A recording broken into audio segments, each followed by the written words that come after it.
Okay, so this is just going to be a quick review of Kingdom Waspinator. I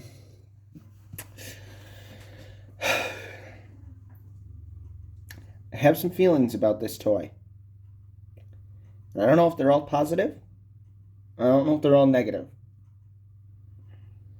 I have some feelings about this toy.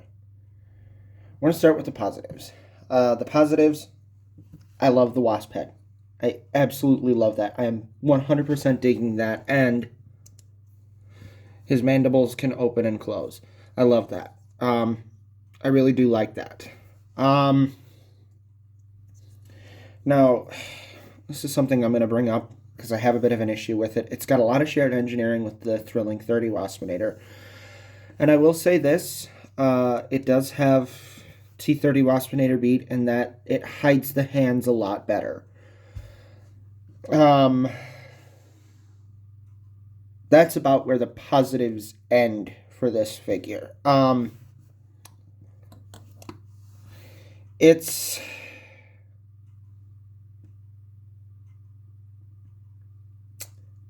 mold-wise, it looks really good. It's a very good-looking wasp. It just doesn't hold together well. And as the transformation goes, if you've seen the Thrilling 30, you've basically seen how this guy transforms. It's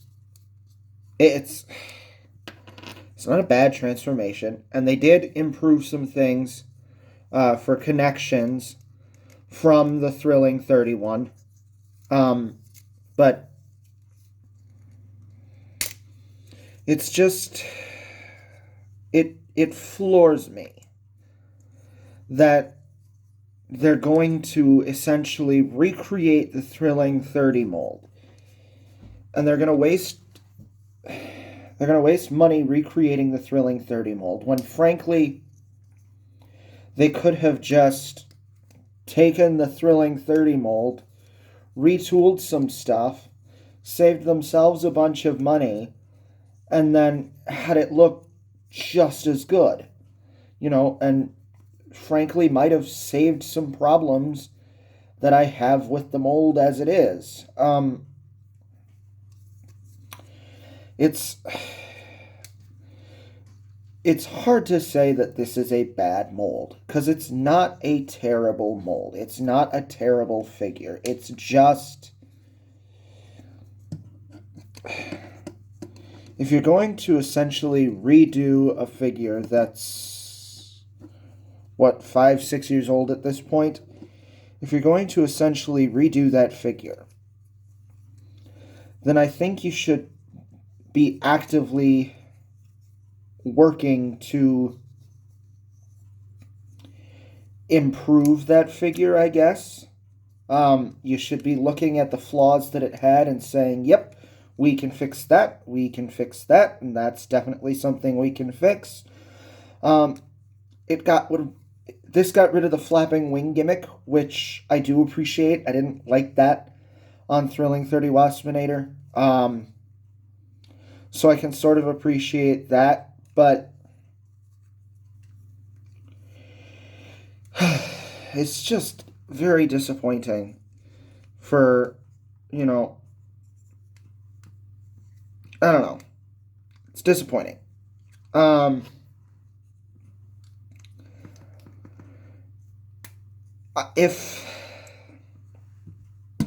And the robot mode looks great.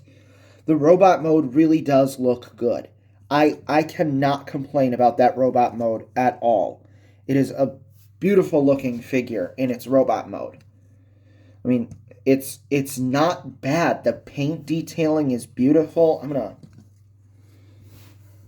That head sculpt is gorgeous, and the painting on that head is beautiful. The wings look, frankly, amazing, but I have not been this just, not even displeased, but ambivalent on a figure in a very long time. I can't find anything I like about this figure that, Thrilling 30 either didn't do, or, that they didn't need to just take the Thrilling 30 and retool it to get rid of it. And I guess for me the issue is, if you're going to make this figure, you're going to find a way to hide the hands better. Why not just have it where the hands fold in and then they can have a ball jointed wrist or something instead of just a swivel wrist? And it's a tight swivel too, so this sucker's not going anywhere without breaking that hand possibly. So just, it's not a horrible figure, but having had the Thrilling 30, I don't know if I recommend this over the Thrilling 30. Thrilling 30 is a little harder to get your hands on now, so this is, and paint-wise, this does look more accurate to the show than the Thrilling 30 does. So if you can get your hands on this, which you probably will be able to, it's in stores and online right now, go ahead. Get it. It's not a bad figure. If you haven't had the Thrilling 30 version before, you're not going to have the complaints that I have. But if you can get your hands on the Thrilling 30, frankly, I recommend just getting your hands on the Thrilling 30. Because there's nothing this does that Thrilling 30 didn't do already. So, just kind of meh as a figure.